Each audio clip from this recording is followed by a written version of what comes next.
Usually when we talk about a medical diagnosis, there is this really comforting expectation of precision. Oh, yeah, completely. You want the facts. Exactly. Like if you break your arm, the process is pretty much binary. You go in, you take an x-ray, the doctor points to that jagged white line on the film, and the path forward is just perfectly clear. Right. You just put a cast on it and you're done. Yeah.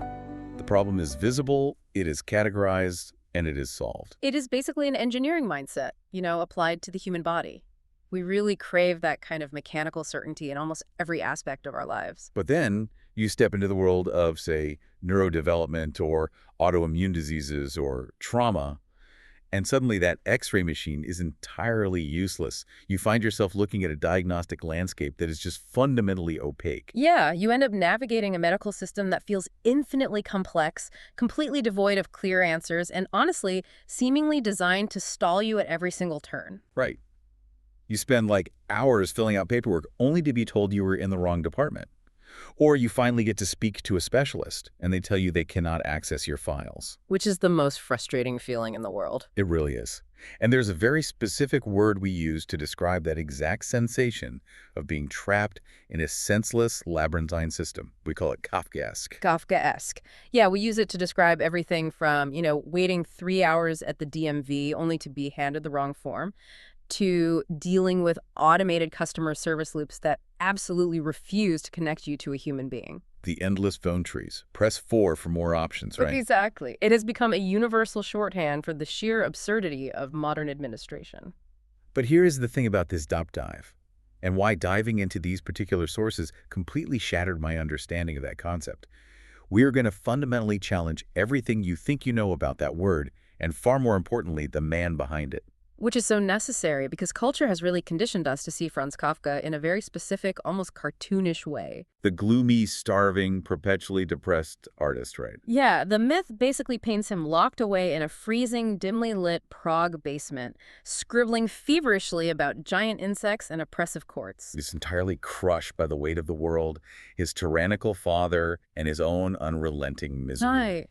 We treat him as the ultimate misunderstood genius who simply could not cope with reality. But diving into this massive stack of sources, and I mean, we have dense academic papers on the sociology of bureaucracy, historical biographies, narrative structure theory, a brilliantly illustrated graphic novel, and some deeply fascinating philosophical interpretations. A completely different human being emerges. A radically different person. Our mission today is to rescue the real Kafka from that gloomy, one-dimensional caricature. Because the reality hidden in these documents is startling. We are looking at Kafka, the high-ranking insurance executive who fought in court to save the lives of factory workers. Wait, insurance executive, that already blows my mind. Oh, just wait. We are also going to examine his architectural genius through this concept of failure aesthetics, which sounds contradictory, but is actually a profound mechanism for understanding modern art. And perhaps the most shocking revelation of all is that Kafka was, in his own strange way, a deeply optimistic philosopher. Yeah, a surprisingly hopeful one. We're going to look at a man who genuinely believed that failing to meet society's standard expectations, failing to be the perfect employee or the perfect child or the perfect citizen, is not a disaster at all. It is actually the ultimate form of personal authenticity. And the historical dots we are going to connect here map directly onto your own modern life.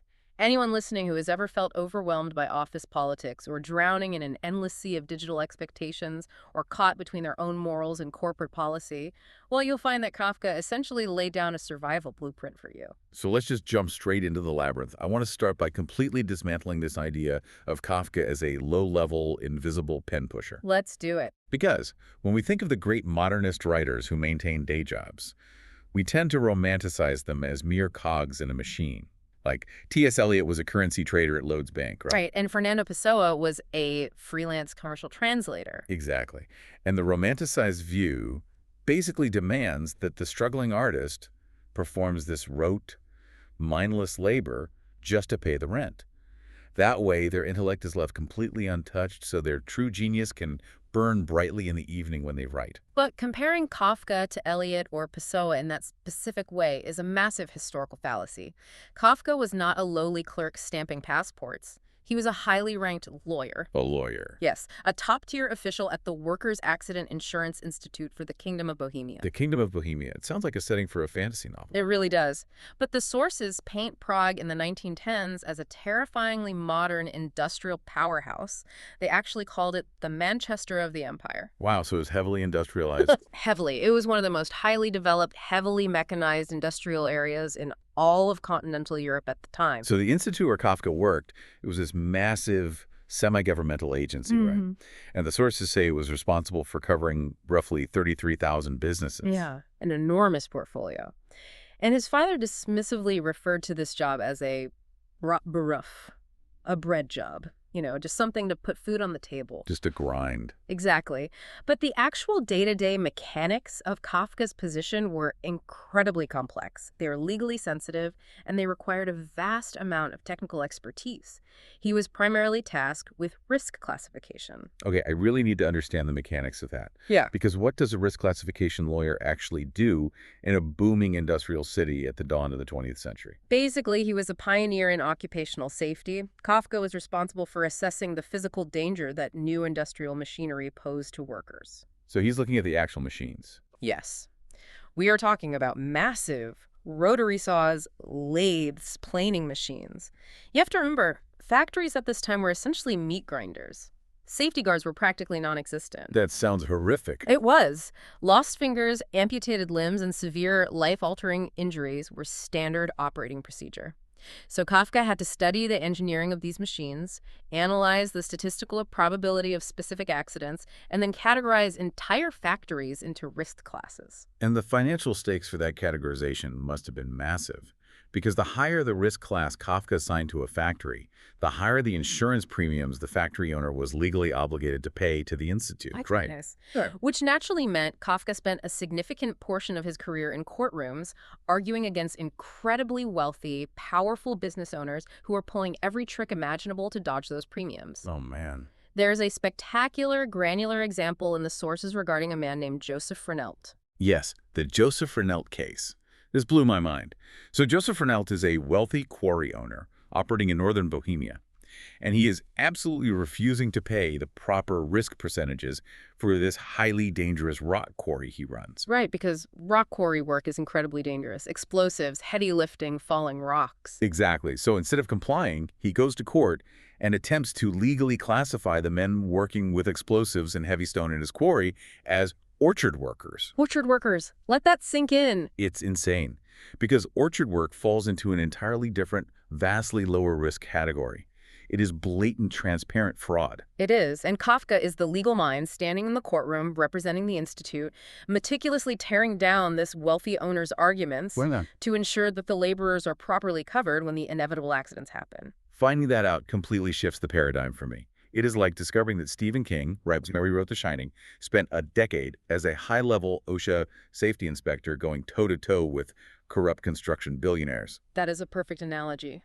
It really forces you to view the author's grasp of systemic terror in a completely new light.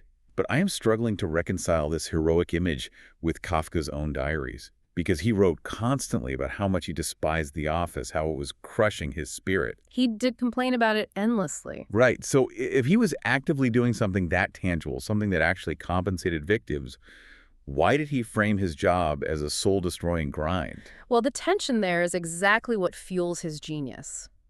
The sources reveal a really fascinating duality here. Within the institute itself, Kafka was highly appreciated. He was not marginalized at all. He wasn't just some guy in the corner. Not even close. His highest-ranking supervisor, a man named Robert Marschner, actually recognized Kafka's immense literary talent and weaponized it for the company. Weaponized it how? Kafka was drafted to write vital speeches for the executives, and he wrote complex public articles for the newspapers defending the institute's policies. So they basically made him their PR guy because he was such a good writer. Basically, yeah.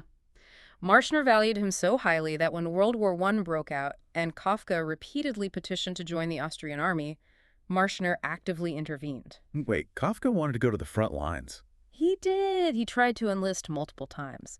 But Marschner told the military brass that Kafka's specialized skills were indispensable to the survival of the company, effectively blocking him from the draft. So his professional life was a massive success story. Professionally, yes. But psychologically, the position Kafka occupied was torturous because he functioned as a vital mediator between two incompatible realities. Exactly. The sources detail the physical layout of the Institute building, which is so telling. There was a steady daily stream of maimed factory workers coming into the headquarters for medical examinations. Right, the victims. And they were often found begging in the corridors, desperate for their claims to be processed. Yeah. Kafka had to interact directly with these men, these visceral victims of industrial capitalism. He actually wrote a letter to his friend Max Brod about that, expressing a profound astonishment at their demeanor. He noted that instead of storming the Institute and smashing it to little pieces in righteous anger, they simply came and begged. He is standing in the hallway, looking at a man whose arm was just torn off by a rotary saw, feeling the full weight of that human tragedy. And then he has to walk back into his office, sit at a desk, and translate that human suffering into the cold, abstract language of actuarial tables, legal codes, and bureaucratic forms. Yeah, he lived entirely in the chasm between human empathy and corporate policy. He was forced to take blood, bone, and grief and convert it into data points. Think about how deeply that resonates with the modern worker. I mean, so many people listening right now are caught in that exact same chasm. Absolutely. You work in healthcare or human resources or customer service. You are staring a human being in the face or hearing their voice on the phone, intimately understanding their pain, their poverty, or their desperate need. But you are bound by a rigid, unyielding corporate policy that forces you to translate their humanity into a metric. A case number, a denial code. Exactly. You are forced to become the face of a system that you know is deeply flawed. Kafka did not merely invent that feeling for his novels. He endured it for over a decade. And the psychological toll of that translation process is immense, because he realized that the Institute, despite operating at a massive deficit and being constantly attacked by politicians who wanted to defund it, was necessary. It was a necessary evil. It was a hated institution attempting to do a public good. Kafka was inside the engine room of modern administration. He saw precisely how human language was flattened, how trauma was transformed by the system into paperwork. And he took those exact mechanical gears and used them to engineer his fictional worlds. That requires looking at the sociological shifts happening around him. We really cannot understand the architecture of Kafka's absurd worlds without bringing in another major figure heavily referenced in our sources, the sociologist Max Weber. Oh, yes. Weber is essential here. Because Kafka's lived experience was happening at the exact moment the fundamental nature of power was changing in Europe. Max Weber essentially wrote the foundational texts on modern bureaucracy. But it is crucial to understand that Weber viewed bureaucracy theoretically as the perfect, efficient machine. He thought it was a good thing. He did. For Weber, a fully developed modern bureaucracy operates according to a strict principle, without hatred or passion. It is supposed to be objective, rational, based entirely on technical expertise, and completely detached from the personal whims of the people running it. Weber leaned heavily into the machine metaphor. He explicitly stated that a fully developed bureaucratic mechanism compares to other administrative forms exactly the way a machine compares to non-mechanical tools. It is all about precision, speed, and continuity. And Kafka takes Weber's theoretical machine of administration and literalizes it to a terrifying degree. The most visceral example is his story in the penal colony. That story is brutal. It really is. The bureaucratic apparatus in that story is not a metaphor. It is an actual physical torture machine that slowly and methodically inscribes the text of the broken law directly onto the flesh of the condemned man until he dies. Kafka takes the idea of objective administration operating without passion and shows that when a system lacks passion, it also lacks basic human mercy. To understand why Kafka saw this system as a torture device, while Weber saw it as an efficiency engine, the sources dive into the clash of two eras. The Austro-Hungarian Empire during Kafka's life was undergoing a massive, painful transition. It was moving away from what Weber called patrimonialism. Right. Patrimonialism is the old world style of power. It is based on kings, nobles, medieval castles, and the granting of personal favors. Power is arbitrary, based on bloodlines and personal loyalty. If the king likes you, you get the land. If he doesn't, you exiled. Exactly. But the Industrial Revolution forced a shift toward the new bureaucracy. This is the era of Taylorization. As in Frederick Taylor. Yes, Frederick Taylor was conducting his famous scientific management experiments, breaking human labor down into precise, timed mechanical motions to maximize efficiency. Suddenly, you have these massive corporate conglomerates forming, social legislation increasing, and a massive influx of an entirely new class of worker, the civil servant, the expert clerk. So the old aristocrats, who were used to ruling by decree, are suddenly forced to deal with endless contiguous offices, standardized forms, and mountains of files. The sources highlight a quote from a frustrated politician of the era who claimed the Austrian bureaucracy was on the verge of being suffocated by files and drowning in ink. Drowning in ink, the imagery is so potent. It really is. But our sources also introduce a Marxist perspective to analyze this bureaucratic explosion. This perspective views this massive administrative apparatus as essentially unproductive labor that inevitably falls victim to a mechanism called goal displacement. Goal displacement is arguably the most important concept for understanding the modern corporate nightmare. Explain that because it feels so relevant. It describes what happens when an organization entirely forgets its original founding purpose. Let's say an agency is created to provide housing assistance. Over time, the internal mechanics of the agency, the hiring, the auditing, the protocol, the defense of its budget, become so complex that the organization's primary goal shifts. It stops caring about housing. Exactly. It no longer exists to provide housing. It exists simply to maintain its own power, survive budget cuts, and expand its reach. It hides behind veils of secrecy and impenetrable red tape to justify its own existence. The bureaucrats effectively make the office their private property. I am struggling to reconcile that, though. How so? Well, if Kafka intimately understood this goal displacement, if he saw firsthand how the Insurance Institute spent half its energy fighting politicians and corrupt owners rather than just helping the workers, why do the protagonists in his novels act the way they do? Give me an example. Think about the character K in his masterpiece, The Castle. K spends the entire novel trying desperately to get hired by the castle's bureaucracy. He wants inside the system. If Kafka knew the system was a corrupt, self-serving nightmare drowning in ink, why does his protagonist want the job? That contradiction is where Kafka's genius operates on a meta level.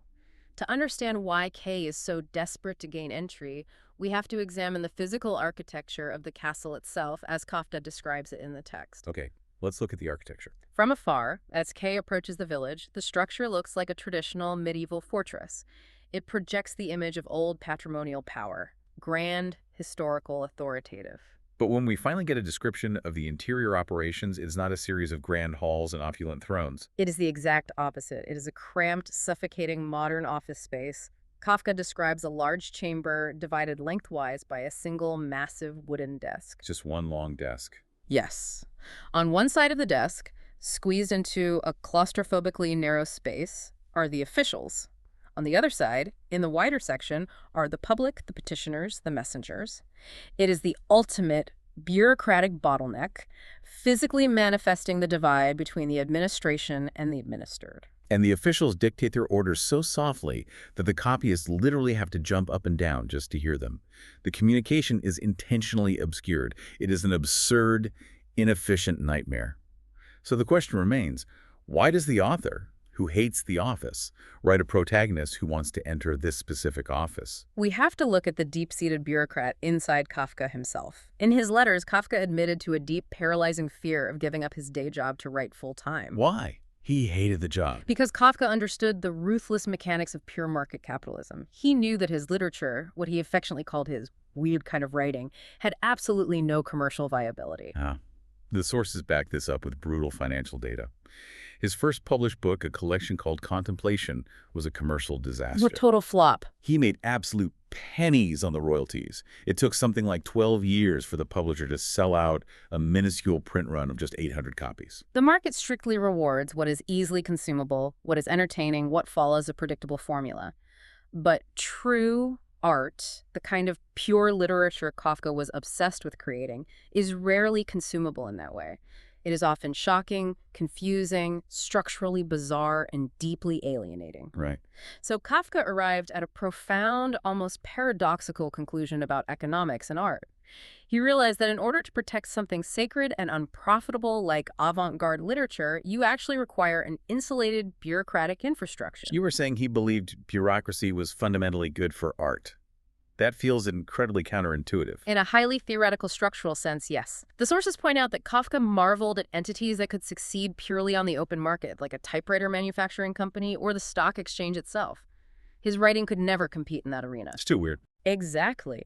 Therefore, to ensure that writers who refuse to pander to the lowest common denominator can survive, you need a massive administrative apparatus. You need grants, academic institutions, gatekeepers, state-funded publishing houses, a system driven by structural preservation rather than immediate profit. Wow. This completely flips the interpretation of his work. The castle, with all its impenetrable, frustrating bureaucracy and endless red tape, is actually a metaphor for the institution of literature itself. And Kay, the protagonist, is the pure artist trying desperately to gain entry into the house of writing, seeking the structural protection it offers. That is the compelling argument advanced by some of the most astute Kafka scholars referenced in our sources, such as Stanley Korngold. It makes so much sense. It does. Kafka takes the daily hell of his insurance job, the filing, the waiting, the obscure hierarchies, and makes it redound to the benefit of his fiction. The invisible, inaccessible world of the castle officials stands for the joys, terrors, and absolute monastic dedication required by the writerly life. Kafka effectively fuses the two alien worlds warring inside him, the meticulous bureaucrat and the visionary writer. So the endless, unresolvable bureaucratic maze isn't just a physical setting for his stories. The bureaucracy actually infected the way he structured his plots. Which brings us to a radical literary shift. The aesthetics of failure. Exactly. The sources spend a lot of time discussing the aesthetics of failure and how Kafka reinvented a very ancient type of story to fit this modern anxiety. They call it the stalled Grail quest. It is a massive structural pivot in literary history. If we examine literary modernism as a whole, the era encompassing Kafka, James Joyce, Virginia Woolf, it is defined by a deep commitment to failure. Commitment to failure. How do you mean? Specifically, it is a rejection of the neat, coherent narrative success that defined the previous century. The 19th century novel, think of Charles Dickens or Jane Austen, almost always wrapped everything up with a bow. The mystery is solved, the couple gets married, the moral order is restored. Modernism shatters that illusion of coherence. And the sources link this modernist shattering directly to the medieval Grail romances. I found this historical context fascinating. It's a great connection. In the late 19th and early 20th centuries, there was a massive philological revival. Scholars like Gaston Paris were digging up and translating all these ancient texts about King Arthur, Critivant Troy, and the Holy Grail. The reading public became obsessed with these myths again. But why did modernists latch on to the Grail quest specifically, as opposed to slaying a dragon or rescuing a princess? Because the mechanics of the Grail quest are fundamentally different from other mythological journeys. When a knight sets out to slay a dragon, the objective is physically concrete. Kill the beast, acquire the gold, save the village, success is visible. But the Grail quest is an epistemic quest. It is a quest for meaning, for interpretation. When the knight, like Percival, finally locates the Grail, the ultimate test is not a feat of strength or a sword fight. The test is having the wisdom to ask the correct question. What does the Grail serve? The Grail myth also historically represents the breakdown of an old societal system. It marks the end of the chivalric era, where you win simply by being the strongest guy with a sword, and signals the beginning of a new system based on Christian repentance, humility, and spiritual purity. The rules changed overnight. Right, the old rules of engagement no longer apply, and the knights are deeply confused by this new moral landscape. And the parallel to Kafka's era is striking. Just as the knights were navigating the death of chivalry, Kafka's protagonists are navigating the death of patrimonialism and the rise of the suffocating new bureaucracy.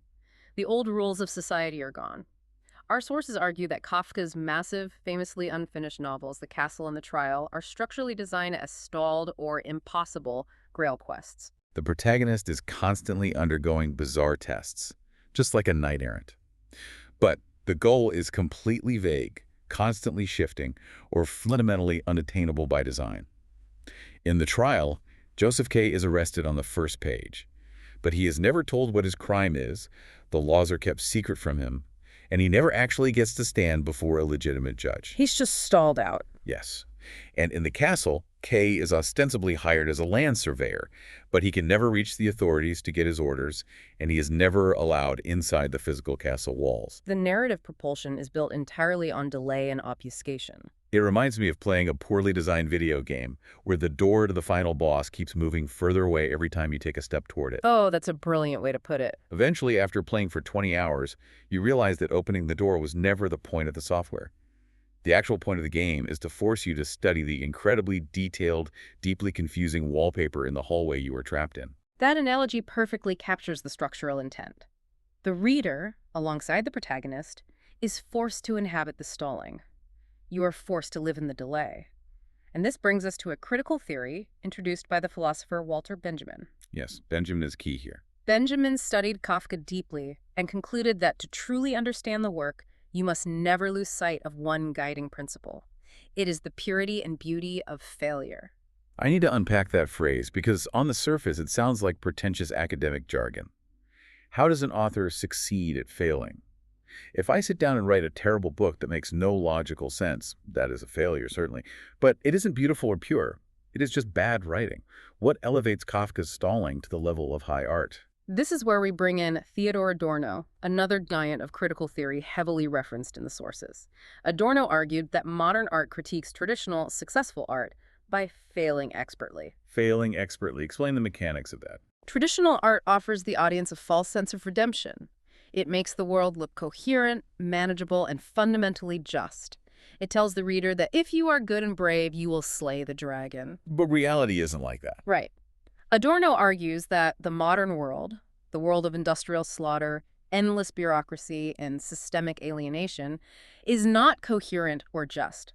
Therefore, Kafka is writing from what the sources call the abyss of modernity. The abyss. The brilliance of Kafka is that he does not sit comfortably above the story, moving chess pieces around like an omniscient god and handing the reader a neat moral lesson at the end. The author intentionally gets sucked into the confusion right alongside the reader. So when Kay is stumbling blindly through the deep snow, exhausted, trying to find a path to the castle, the reader is stumbling through the dense prose, and Kafka himself is stumbling through the narrative structure. Exactly. There is no omniscient narrator winking at the audience saying, "Don't worry, here is the secret path." The failure to resolve the plot is an honest reflection of a world that refuses to resolve our anxieties. Exactly. And Benjamin points out that because Kafka intentionally removes the hope of a traditional resolution, it alters how we read the text. It allows the narrative to focus entirely on powerful gestures. Gestures. Walk me through a specific example from the text of what Benjamin means by a gesture. Benjamin zeroes in on a very specific moment in a short story called A Fratricide. The plot is simple, almost incidental, but there's a moment where a normal church bell rings. In the context of the village, it is just a mundane sound meant to wake up the citizens. But Kafka describes the bell ringing with such overwhelming force that it literally wakes the angels. It elevates the mundane into the cosmic. Yes. The gesture is wildly disproportionate to its surroundings. It breaks the rules of reality. Because the narrative isn't rushing frantically toward a neat conclusion or a boss fight, the text has the breathing room to linger on these bizarre, isolated moments that transform everyday life into something deeply mystical, strange, and terrifying.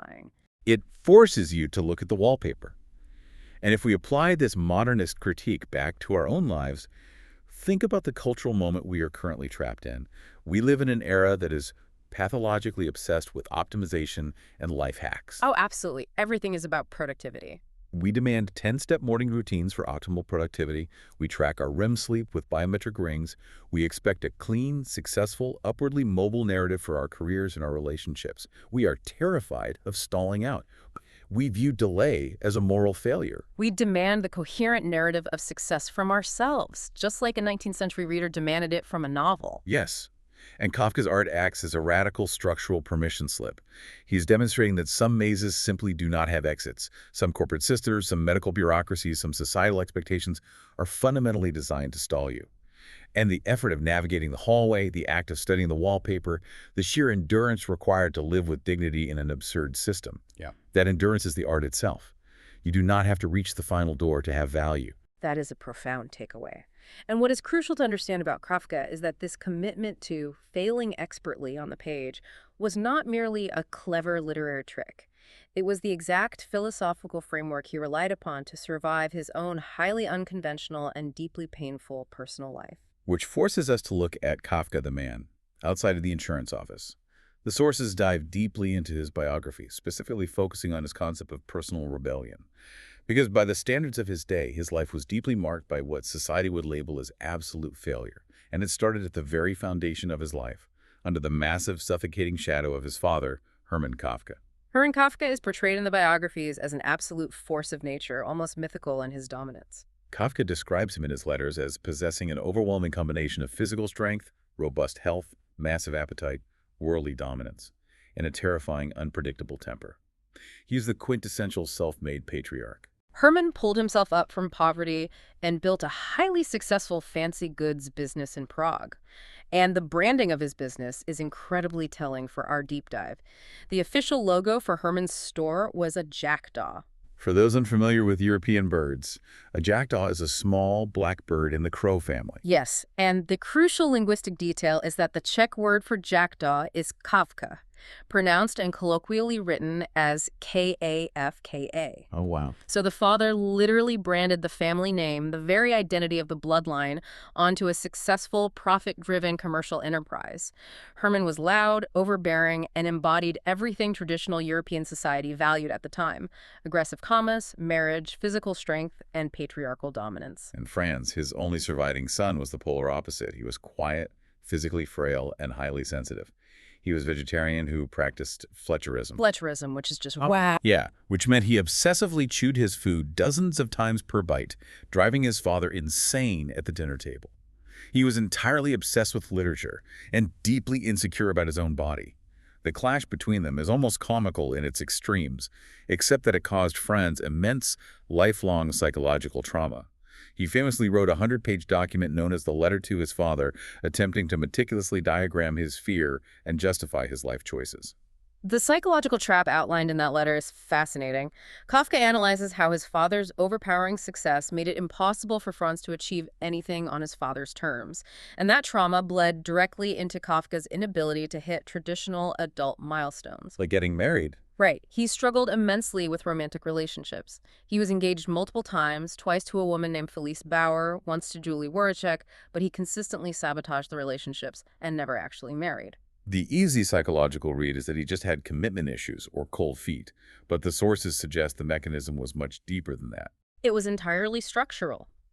Kafka was paralyzed by the fear that marriage and the heavy domestic and financial responsibilities that inevitably accompany it would destroy his ability to write. He viewed it as a threat. He wrote in his diary that he was made of nothing but literature and that a marriage could not change him, it could only destroy him. He viewed the traditional path of a husband and father not as a joy, but as a direct threat to his monastic devotion to his art. So if you look at him through the lens of his father and the standards of 1920s Prague society, Franz Kafka is a massive, embarrassing failure. He refuses to take over the lucrative family business. He is stuck in middle management at an insurance firm. He refuses to get married. He's failing to provide grandchildren to carry on the brand. He is an evolutionary dead end. And this is where the graphic novel Source, Introducing Kafka by Robert Crumb and David Zane Merowitz, makes a brilliant analytical connection. It visually and conceptually connects these deep feelings of familial inadequacy directly to Kafka's use of animal protagonists. Scholars refer to this structural technique as his zoopoetics. Zoopoetics? This is what the broader public knows Kafka for. People who have never read his work know that he's the guy who wrote about the man turning into a bug. The most famous example in global literature is, of course, the Metamorphosis. Gregor Samsa wakes up one morning transformed in his bed. But the original German word Kafka uses to describe Gregor's new state is heavily scrutinized by translators because it is not exactly insect. Unpack the translation for us, because the mechanism of this alienation is crucial. What is the specific word he used? The German word is Ungeziefer. The etymology is fascinating. In Middle High German, the root of the word literally translates to an animal that is unclean for a religious sacrifice. It is something fundamentally unfit for a higher purpose. Unfit for a higher purpose. In modern German usage, it translates closer to vermin or a pest. It is a highly generalized term of disgust. Kafka explicitly wrote to his publisher demanding that Gregor must never be illustrated as a specific, recognizable bug like a cockroach or a beetle. He wanted the reader to focus on the absolute, visceral feeling of being unclean, unwanted, and a parasitic burden to the family unit. When you lay out the psychological groundwork of the father, the translation of Ungeziefer makes perfect sense. When Gregor wakes up as vermin, it is not just a random fantasy trope. It is the ultimate physical manifestation of Kafka's own internal reality. It is the feeling of being an alien in his father's house. Exactly. The Ungeziefer is the thing that absolutely does not belong. It is the thing that is economically unproductive, visually repulsive to traditional society, and must be swept under the rug or hidden away in a bedroom. It is that exact feeling you get when you realize you have done everything society asked or tried to do it, and you still feel entirely out of place. You Mhm. didn't get the promotion, you cannot afford the house, you aren't married by 30, or your brain just processes the world differently than the neurotypical baseline. You look around at the people succeeding in the system and you feel like vermin. It's a very isolating feeling. It is. So the question we have to answer is, did Kafka view this alienation, this state of being an Ungeziefer, as a tragedy? Was he just wallowing in the misery of his own failure? This is where we turn to the YouTube philosophy source provided, which brilliantly breaks down Kafka's worldview and reframes it not as tragedy, but as triumph. Triumph. Yes, the analysis highlights three core philosophical pillars in Kafka's work. The first pillar we already touched on, the acceptance of the absurd. You must stop exhausting yourself trying to find rational, moral meaning in a bureaucratic world that operates without passion or logic. Makes sense. The second pillar is valuing individuality. But how does he define individuality in a system designed to crush it? He defines it structurally. For Kafka, true failure is not falling short of a societal goal like wealth or marriage. True failure is losing your identity in a desperate, exhausting attempt to please a system that does not care about you. It is becoming exactly what the machine wants you to be. If you conform perfectly to a sick system, that is the ultimate failure of the self. Exactly. Which leads directly to the third pillar, transformation through failure. Kafka believed that feeling out of place, feeling like you simply do not fit the mold, is not a character defect. It is actual proof of your moral integrity. It means your internal compass is refusing to conform to a society that is fundamentally absurd. If we look back at the metamorphosis through that lens, the story completely changes. When Gregor Samsa turns into a bug, he is failing at being a productive human being in the capitalist machine. He can no longer put on his suit and go to work as a traveling salesman to pay off his parents' crippling financial debt. He fails them completely. But in the act of failing, he physically escapes the crushing, soul-destroying expectations that were slowly killing him anyway. Becoming a bug is a horrific exit strategy, but it is an exit strategy nonetheless. Precisely. And if we extrapolate this concept of the Kafkaesque freedom to fail out of the realm of literature and into the real world, it is an incredibly powerful engine for progress. Think about the history of scientific innovation. Monumental breakthroughs almost never come from following the exact, rigid, expected path. They come from accidents. The video essay mentions Alexander Fleming. He discovered penicillin, arguably the most important medical breakthrough of the century, purely by accident because he failed to properly clean a petri dish and it became contaminated. Thomas Edison famously had thousands of failed attempts at creating the light bulb before finding the right filament. The accidents, the contaminations, the deviations from the authorized protocol, that is where the actual magic happens. But look at the modern corporate workplace or our rigidly standardized education system. We are absolutely terrified of making mistakes. We aggressively punish deviation. We demand perfect metrics. But if we embraced this Kafkaesque concept, if we allowed people the freedom to experiment, to stall out in the hallway, to be weird and unproductive, it could lead to massive, unpredictable innovation. True success is having the immense courage to be yourself in a world that is aggressively trying to grind you into a cog for the machine. Even if being your authentic self means you look like a giant, incomprehensible bug to everyone else around you. That is the beautiful, deeply liberating optimism hidden inside the dark architecture of Kafka's stories. He's telling us, from across a century of time, that our inability to fit in is actually our greatest asset. We have covered an immense amount of ground in this deep dive, and it really forces a complete paradigm shift regarding how we view modern life. Let's weave these threads together. We started by shattering the myth of the frail, starving artist in the basement. We met Kafka, the high-level insurance lawyer, a man who understood the brutal, physical machinery of risk and bureaucracy better than anyone, and who used his legal expertise to advocate for the victims of industrialization. Then we looked at the architecture of his novels. We explored how he took Max Weber's theories of the ultimate administrative machine and the suffocating historical reality of the Austro-Hungarian Empire drowning in ink and turned them into these vast, impenetrable labyrinths. We learned the paradoxical truth that he believed the endless red tape was actually a necessary structural shield to protect pure art from the ruthless demands of the free market. We unpacked the aesthetics of failure through the lens of the stalled Grail quest. We saw how modernist literature shifted from objective achievement to epistemic interpretation. By refusing to provide a neat, clean resolution, Kafka allows his art to vibrate with mystical gestures, forcing us to appreciate the grueling struggle of navigating the maze rather than just hunting for the exit. And finally, we examined his personal rebellion. We saw how the immense shadow of his dominant, commercially successful father, his deliberate sabotage of traditional romantic milestones, and his concept of zoopoetics all point to one incredible realization. Feeling like a failure is often the clearest proof of your own authenticity in an absurd world. It is a truly remarkable synthesis of biographical pain, high literary art, and administrative nightmare. So the final takeaway I want to leave you with is this. The next time you find yourself on hold with your health insurance company for 2 hours, listening in the same loop of hold music, or you're filling out a digital form that makes absolutely no logical sense, or you look around at the relentless expectations of society and you just feel like an absolute alien who is failing at normal life. Right. Well, remember Franz Kafka.